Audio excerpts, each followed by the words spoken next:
Tuan-tuan yang dirahmati Allah, antara tanda ilmu yang manfaat, apa kata ulama, iaitu mereka tidak merasakan diri mereka itu alim. Kenapa tuan-tuan?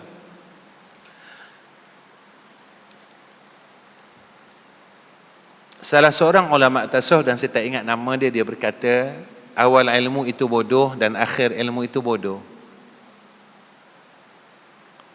Awal ilmu bodoh, kita mula-mula tak tahu, langsung kita belajar. Dan akhir ilmu itu bodoh. Kenapa akhir ilmu itu bodoh? Semakin dia belajar, semakin dia tahu dan mengenal bahawa yang maha alim sebenarnya Allah. Maka maksud kata ulama, semakin dia ada ilmu, semakin dia mengenal Allah. Hakikat diri kita ni tuan-tuan, kalau kita belajar kita hikam, kita ni bodoh, miskin, lemah, dhaif.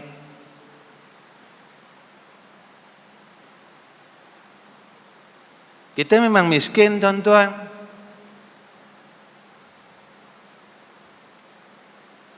Kita memang bodoh tuan-tuan. Dan kita lemah. Saya ada duit ustaz. Saya ada harta ustaz, ratusan ribu. Orang kaya hartanya takkan kurang. Tapi kita klaim kita orang kaya. Kita terlupa harta yang ada pada kita Allah bagi. Dan Allah boleh tarik harta tu tuan-tuan bila-bila masa.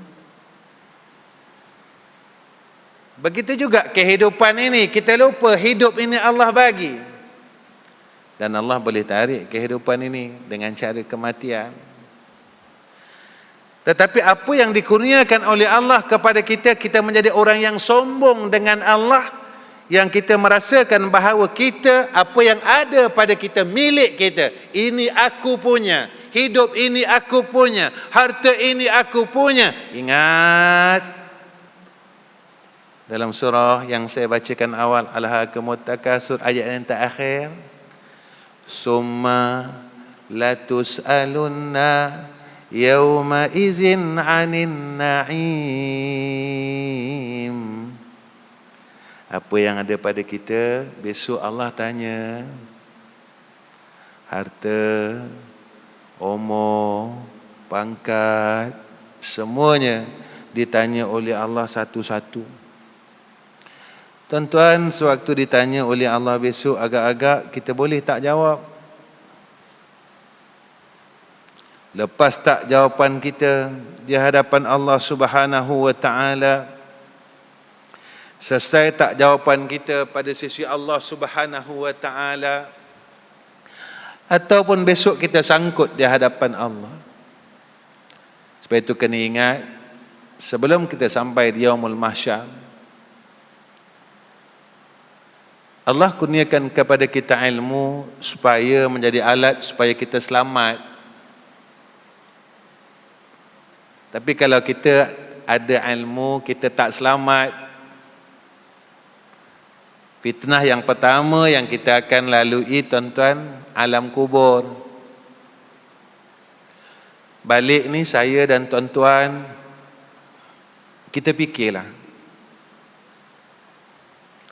agak-agak besok aku dah mati, kalau malaikat tanya aku, bukan kalau, malaikat akan tanya aku, man rabbuka, boleh tak aku jawab? Sebab dalam dunia aku tak yakin dengan Allah. Dalam dunia aku tak sebut Allah. Dalam dunia aku tak banyak ingat Allah. Agak-agak boleh tak, lepas tak? Tuan-tuan, kalau tak lepas, kalau tak boleh, kita berusahalah daripada sekarang sebab Allah bagi kita umur, dan tanda-tanda kita nak balik dah dekat. Badan kita dah tak larat, makan dah tak selera, kaki kita dah tak kuat. Maka rupanya Allah sayang kita, lalu Allah bagi tanda ni. Allah sayang kita tuan-tuan. Untung kita dapat sakit sebab Allah sayang kita. Lalu Allah ingatkan kita, masa kau dah nak balik dekat, masa kau dah nak balik dekat, aku bagi masa lagi untuk kau kembali kepada aku. Kau berbuat baik semula pada aku dan betulkan mana yang salah, supaya besok kalau kau balik jumpa aku, kau kembali kepada fitrah. Fitrah kita apa tuan-tuan? Fitrah kita mengenal Allah. Mana yang Allah sebut dalam Al-Quran, alastu bi rabbikum qalu bala syahidna. Di alam arwah bila Allah tanya dulu, aku ni Tuhan kamu, kita semua jawab ya, ya Allah. Itu masa lahir kita diingat balik dengan azan dan qomat, ingat yang ni Tuhan kau. Kita pun jalan 50 tahun, 60 tahun dengan dunia kita. Lepas tu ketika nak mati, orang ingat balik, la ilaha illallah. Supaya apa? Supaya masuk di dalam tak ada siapa boleh tolong lah. Sendiri-sendiri tuan-tuan. Malaikat datang tanya, siapa Tuhan kau? Langsung kita lupa. Sebab masa dalam hidup kita lupa dia, kita tak sebut dia, kita tak ingat dia. Jadi dalam dunia, apa yang kita ingat, itulah yang akan berlaku di alam barzah. Kalau dalam dunia kita banyak ingat dunia, itu yang kita ingat dan kita akan lupa yang empunya dunia. Kalau dalam dunia kita ingat akan makhluk, kita akan lupa siapa pemilik makhluk. Tuan-tuan yang dirahmati oleh Allah Subhanahu wa taala,